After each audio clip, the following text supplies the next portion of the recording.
Hello और welcome. आपने कभी सोचा है कि हमारी ये मॉडर्न डिजिटल दुनिया हर रोज हर सेकंड इतनी ज्यादा इंफॉर्मेशन को आखिर मैनेज करती कैसे है? ये एक ऐसी चीज है जो पर्दे के पीछे काम करती है, लेकिन इसके बिना हमारा डिजिटल वर्ल्ड लिटरली चल ही नहीं सकता। चलिए आज इसी को एक्सप्लोर करते हैं। तो सीधा मुद्दे पे आते हैं। हर एक दिन हम सब मिलकर अरबों, हाँ billions of new data points create करते हैं। ये इतना ज्यादा डेटा है कि इसको खाओस कहना बिल्कुल ठीक होगा। अब सवाल यह है, इस डेटा के समुंदर को, इस खाओस को मैनेज आखिर किया कैसे जाता है? बस एक मिनट के लिए सोचिए, आपकी सोशल मीडिया फीड, वो सारी फोटोज और वीडियोस जो आप शेयर करते हैं, हर चीज जो आप ऑनलाइन खरीदते हैं, आपके बैंक ट्रांजैक्शंस, ये सब क्या है? ये सब डेटा है। सिर्फ यही नहीं, वेदर मैप से लेकर फैक्ट्रीज तक डेटा हर जगह है। और इतने सारे डेटा को ऑर्गेनाइज करना, वाह, ये एक बहुत बहुत बड़ा चैलेंज है। तो इस डेटा के खेओस से लड़ने के लिए हमारे पास एक बहुत ही ज़बरदस्त टूल है। आप इसे एक किस्म का डिजिटल मैनेजर समझ सकते हैं। चलिए पर्दा उठाते हैं इस डिजिटल मैनेजर से। और इसका नाम है डेटाबेस मैनेजमेंट सिस्टम, या शॉर्ट में डीबीएमएस।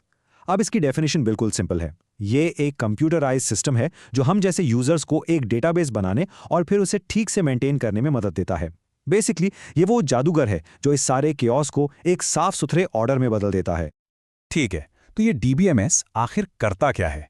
इसके ना 4 मेन काम हैं। बिल्कुल आसान। सबसे पहले ये डेटाबेस को डिफाइन करता है। मतलब ये रूल्स बनाता है कि भाई डेटा इस टाइप का होगा और इसका स्ट्रक्चर ऐसा दिखेगा। फिर दूसरा स्टेप, ये डेटाबेस को कंस्ट्रक्ट करता है, यानी उस डेटा को आराम से स्टोर करता है। तीसरा, ये उसे मैनिपुलेट करता है। इसका मतलब है आप डेटा से सवाल पूछ सकते हैं या उसे अपडेट कर सकते हैं। और आखिर में चौथा, ये उसे शेयर करता है ताकि एक ही टाइम पर बहुत से लोग उसे यूज कर सकें। सिंपल। ओके, तो डेटा स्टोर हो रहा है, शेयर हो रहा है, लेकिन उसे ऑर्गेनाइज करने के लिए आपको एक प्रॉपर प्लान की जरूरत होती है, राइट? चलिए अब इस प्लान को थोड़ा डिटेल में समझते हैं। सोचिए, आप एक घर बना रहे हैं। क्या आप बिना नक्शे के शुरू कर देंगे? बिल्कुल नहीं। आपको एक ब्लूप्रिंट चाहिए होता है।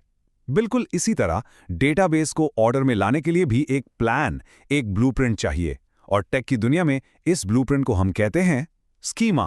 यही स्कीमा डेटाबेस का पूरा ढांचा, उसका स्ट्रक्चर डिफाइन करता है। अब जरा स्क्रीन पर देखिए। ये एक बहुत ही सिंपल सी मिसाल है एक स्टूडेंट स्कीमा की। देख रहे हैं? यहां टेबल में कॉलम्स हैं नेम, स्टूडेंट नंबर, क्लास और मेजर। इसका मतलब ये हुआ कि हर स्टूडेंट की इंफॉर्मेशन इन्हीं 4 हेडिंग्स के नीचे सेव होगी। बस यही है स्कीमा। एकदम साफ, सिंपल और आसान। कोई कंफ्यूजन नहीं। ठीक है, स्ट्रक्चर बन गया, सब ऑर्गेनाइज्ड है। लेकिन अब एक और मसला है, और यह बहुत बड़ा मसला है। सोचें, क्या होता है जब एक ही वक्त में, बिल्कुल एक ही सेकंड में बहुत सारे लोग एक ही डेटा को यूज करना चाहते हैं? फॉर एग्जाम्पल, ऑनलाइन सेल लगी है और आखिरी आईफोन पर 100 लोग एक साथ क्लिक कर रहे हैं। क्या होगा? इसी को कहते हैं कंकरेंसी चैलेंज, मतलब एक साथ काम करने का चैलेंज। प्रॉब्लम यह है कि जब इतने सारे लोग एक ही चीज को अपडेट करने की कोशिश करते हैं तो चीजें गड़बड़ हो सकती हैं। सोच के देखें, अगर 2 लोग एक ही फ्लाइट सीट बुक कर लें, कैसा केओस होगा। खुशकिस्मती से इसका सोल्यूशन भी डीबीएमएस ही देता है, अपने कंकरेंसी कंट्रोल फीचर के जरिए। यह सिस्टम इस बात को पक्का करता है कि डेटा हमेशा सही और सेफ रहे। तो ये कंकरेंसी कंट्रोल काम कैसे करता है? इसके लिए हमें एक बहुत इंपॉर्टेंट कॉन्सेप्ट को समझना होगा, और वो है ट्रांजैक्शन। ट्रांजैक्शन, आप इसे काम का एक पूरा पैकेज समझ सकते हैं, जैसे पैसा ट्रांसफर करना। इसमें 2 काम होते हैं, राइट? एक अकाउंट से पैसे निकालना और दूसरे अकाउंट में जमा करना। ये पूरा प्रोसेस शुरू से आखिर तक एक ट्रांजैक्शन कहलाता है। और इन ट्रांजैक्शंस के 2 सुनहरी उसूल हैं, 2 गोल्डन रूल्स जो सब कुछ सेफ रखते हैं। पहला है एटॉमिसिटी। इसका मतलब है ऑल और नथिंग। या तो ट्रांजैक्शन 100% पूरी होगी या फिर बिल्कुल नहीं होगी, जैसे हुई ही ना हो। ये इसलिए ज़रूरी है ताकि आपके पैसे ट्रांसफ़र के बीच में कहीं हवा में ना खो जाएं। इमेजिन करें, एक अकाउंट से पैसे निकल गए लेकिन दूसरे में पहुंचे ही नहीं। A nightmare. दूसरा रूल है आइसोलेशन। इसका मतलब है कि हर ट्रांजैक्शन ऐसे काम करती है जैसे वो अकेले ही चल रही हो, उसे दूसरी ट्रांजैक्शन से कोई फर्क नहीं पड़ता। ये इसलिए इंपॉर्टेंट है ताकि 2 लोग एक ही टाइम पर आखिरी कॉन्सर्ट की टिकट ना खरीद लें। Okay, great. हमारा डेटा अब ऑर्गेनाइज्ड है और हमारी ट्रांजैक्शंस भी बिल्कुल सेफ हैं। लेकिन एक सवाल अभी भी बाकी है। हम इस डेटाबेस से बात कैसे करेंगे? उसे कमांड्स कैसे देंगे? जब आपका सारा डेटा आराम से ऑर्गेनाइज हो जाता है तो जाहिर है उससे सवाल पूछने और उसे कमांड्स देने के लिए आपको एक खास जबान, एक स्पेशल लैंग्वेज की जरूरत पड़ेगी। और इस स्पेशल लैंग्वेज को कहते हैं डेटा मैनिपुलेशन लैंग्वेज, या शॉर्ट में DML। और इसकी सबसे मशहूर एग्जाम्पल जो शायद आपने सुनी भी हो, वो है SQL, यानी स्ट्रक्चर्ड क्वेरी लैंग्वेज। ये दोस्तों वो जबान है जिसे यूज करके हम डेटाबेसेस से कम्युनिकेट करते हैं। तो आखिर इस DML से, जैसे कि SQL, आप कर क्या सकते हैं? चार बुनियादी चीज़ें। नंबर 1, आप डेटा रिट्रीव कर सकते हैं, मतलब आप डेटाबेस से सवाल पूछ सकते हैं। नंबर 2, आप नया डेटा इंसर्ट कर सकते हैं, यानी नई इन्फॉर्मेशन ऐड कर सकते हैं। नंबर 3, आप पुराना डेटा डिलीट कर सकते हैं, जो काम का नहीं उसे निकाल सकते हैं। और नंबर 4, आप मौजूदा डेटा को मॉडिफाई कर सकते हैं, यानी उसे अपडेट कर सकते हैं। That's it. चलिए अब सबसे इंटरेस्टिंग हिस्से पर आते हैं। हमने इतनी सारी टेक्निकल बातें की, अब इन सबको अपनी रोजमर्रा की जिंदगी से जोड़कर देखते हैं।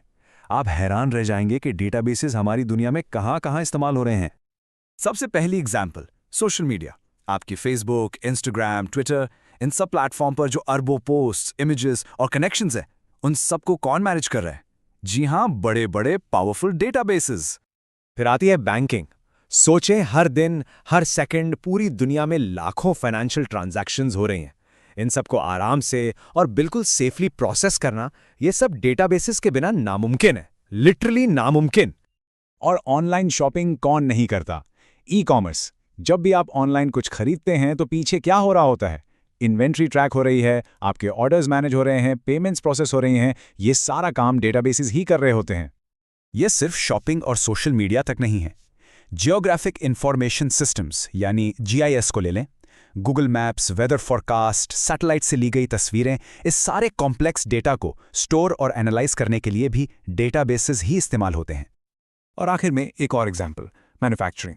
बड़ी इंडस्ट्रीज में इंडस्ट्रियल प्रोसेसेस को कंट्रोल करना और सप्लाई चेन्स को रियल टाइम में मैनेज करना, ये सब कुछ भी डेटाबेसेस पर ही डिपेंड करता है। सोचो कितना वसी है इसका इस्तेमाल। तो एक जमाने के सिंपल लाइब्रेरी कार्ड कैटलॉग से लेकर आज के मैसिव ग्लोबल क्लाउड तक, DBMS असल में वो अनसंग हीरो है, वो गुमनाम हीरो जो हमारी सारी डिजिटल इंफॉर्मेशन को एक स्ट्रक्चर, एक तरतीब देता है।